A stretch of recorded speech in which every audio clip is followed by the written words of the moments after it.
Well, streak had to end eventually. Let's talk about it.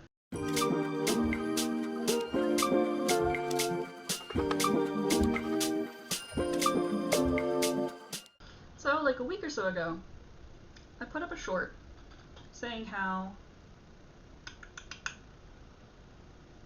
The Serpent and the Wings of Night had just grabbed my brain, and that was what I was next going to read. Well, I read it. This is an aggressively mediocre book. This is a color by numbers romantasy. I haven't even read much romantasy, but I can see it. There's a color by numbers vampire epic romantasy.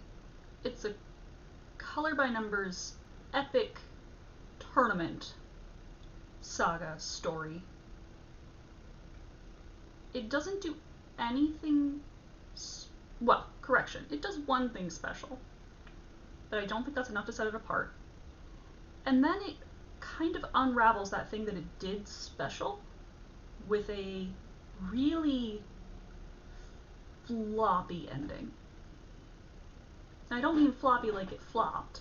I mean floppy like floppy, wobbly.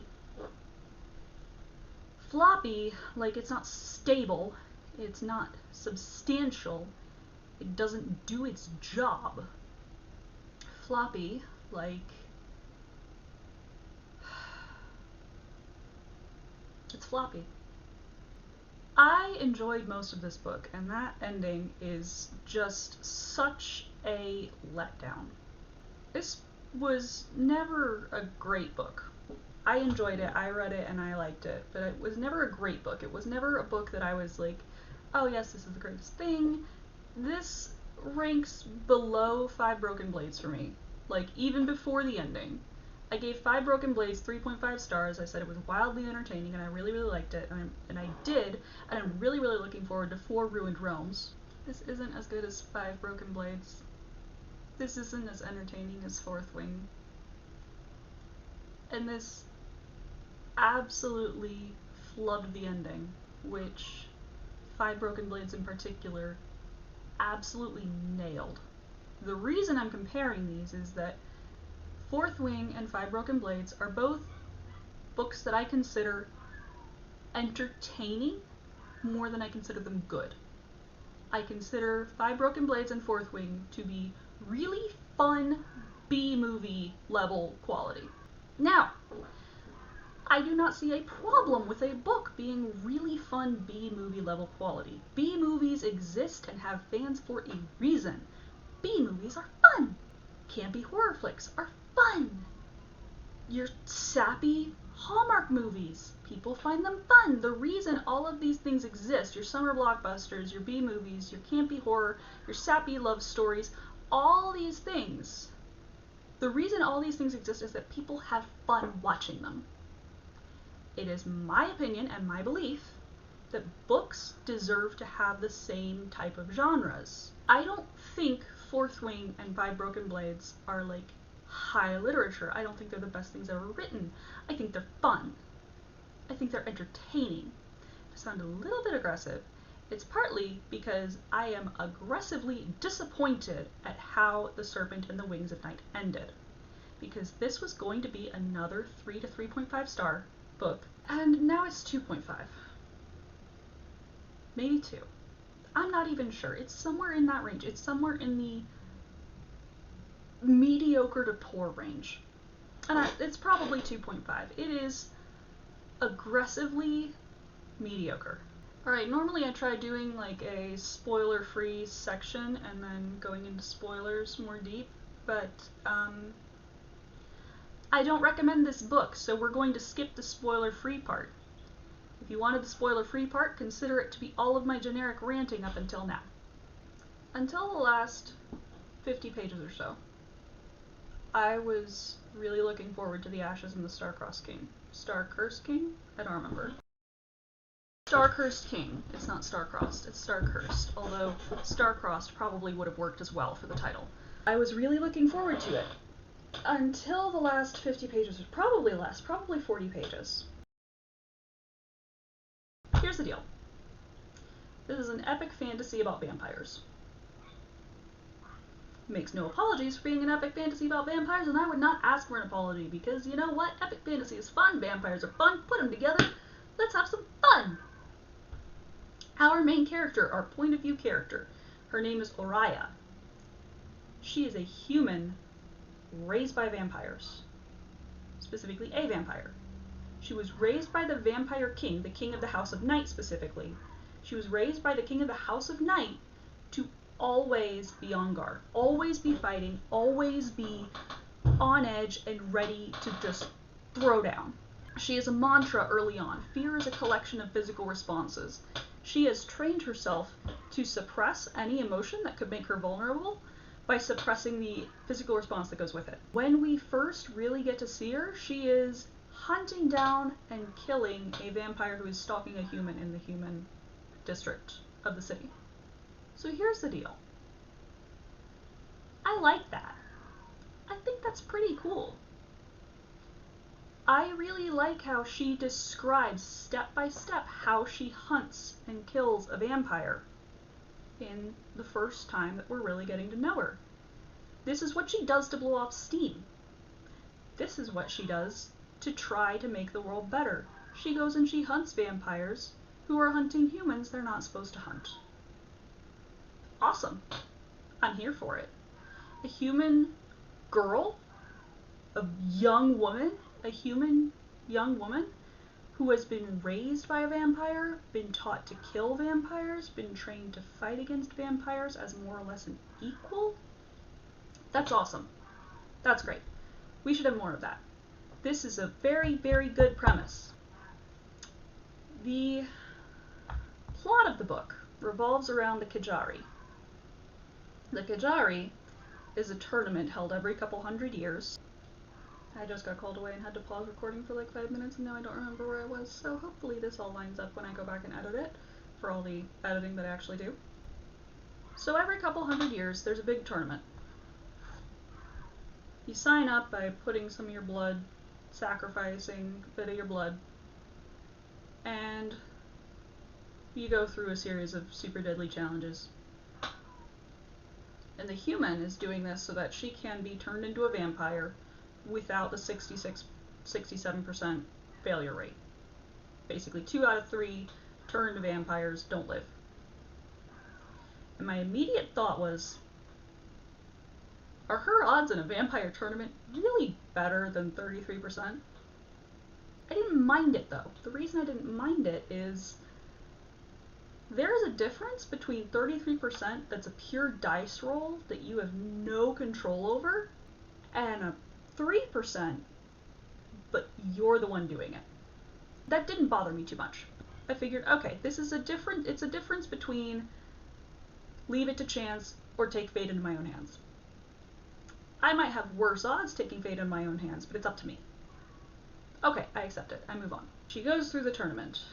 No surprise, since she is our point of view character, she survives the whole tournament. She wins the tournament. The prize for the tournament is a wish from the goddess of vampires. Here's where things got really good and then got really bad.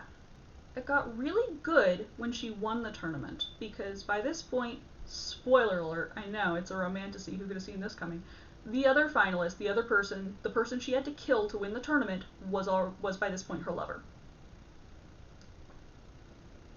So she killed her lover to win the tournament. And she looks dead at her dad and says, I wish he won. And that's her wish. Which, oh shit, super cool, super clever. I have another problem with this though. Why is she still alive if he won? I guess it's because Nyaxia, the goddess, gets to interpret victory however she wants, and she decided that it leaves him alive, but also leaves her alive. I don't know. That seems like a plot hole to me. If he won, she should be dead. And I don't understand why she's not. But that's not where the book suddenly, dramatically went and fell apart for me. The point where the book fell apart for me happened happened about 10, 20 pages later. When out of nowhere, despite everything that has gone up to this point into convincing us that Oriya has a human beating heart under all of her sarcasm, cynicism, barriers, aggression, everything that has kept her alive in a vampire world, she has a human heart beating under that. That's what we've been told, that's what we've built this entire storyline, that's where all of the stakes were. And then at the last minute, oh, that vampire who raised her, Vincent? Yeah, she's his biological kid. Excuse me? Excuse me? This is probably going to end up being one of my shorter videos, because that was right there, where everything just fell flat for me.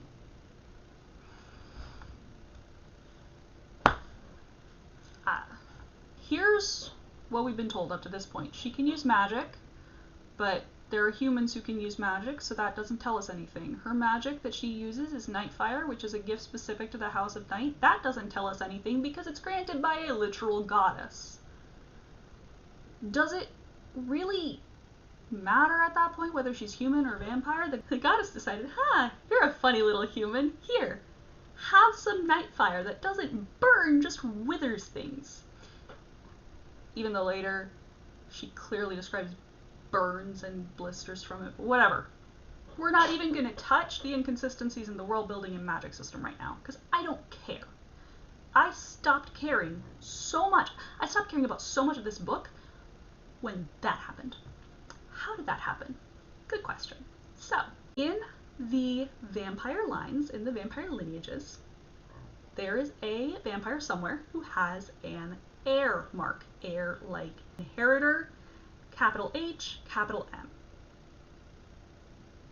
Maybe it's not a capital. I'm pretty sure it's a capital M. I don't even care enough to go look it up right now. The wish that her lover makes is for the power of the Rishon, the other House of Night bloodline, the power of the Rishon heir mark to be unsealed, because her father's wish 200 years ago when he won the Kajari involved sealing the Rishon heir mark. Her father, obviously, because he's the king, it's basically a rule. If you want to be a king, you gotta have an heir mark. So he's got an heir mark. Okay.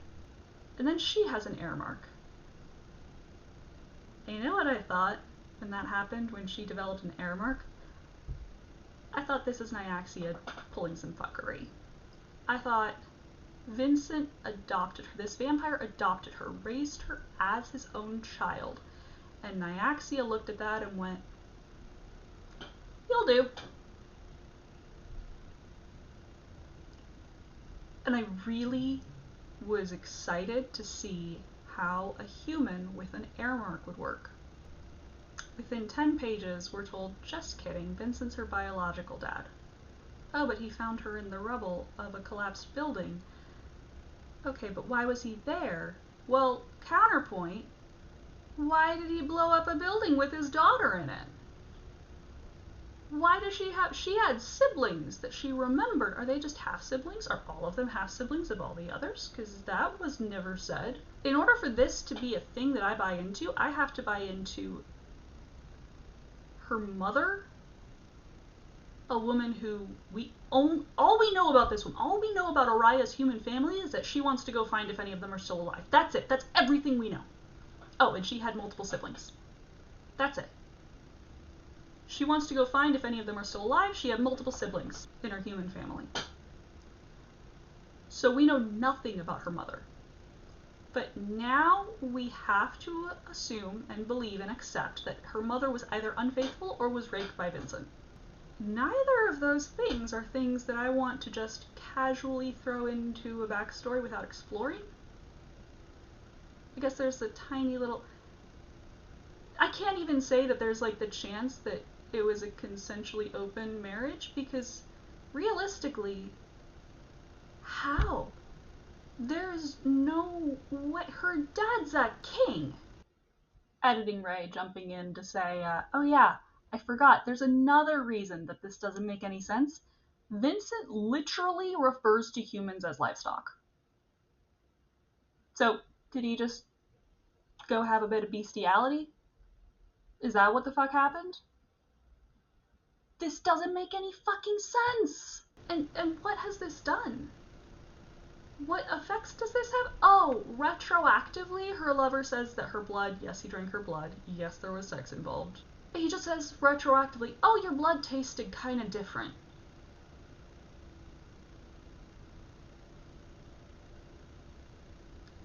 And I stopped caring. Because what made Oriah cool was not her being a half human, half vampire, it was her being a human who trained her whole fucking life to survive among vampires. That was the compelling piece. That was the reason that was the reason I liked her. I did believe that it was just fate that Vincent found her, because there was no indication otherwise.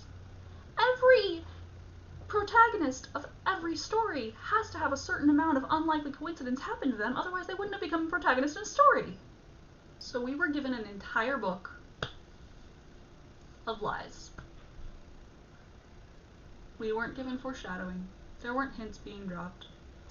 It was just a whole book of building up Oriah to be this one thing, and then surprise, she's actually not. And the fact that Rain said her blood tasted different was insulting. It felt like retroactively shoehorning in foreshadowing that was never there. I'm insulted. That felt like an insult to my intelligence as a reader. That felt like an insult to my reading comprehension. Like, no, there was nothing about this.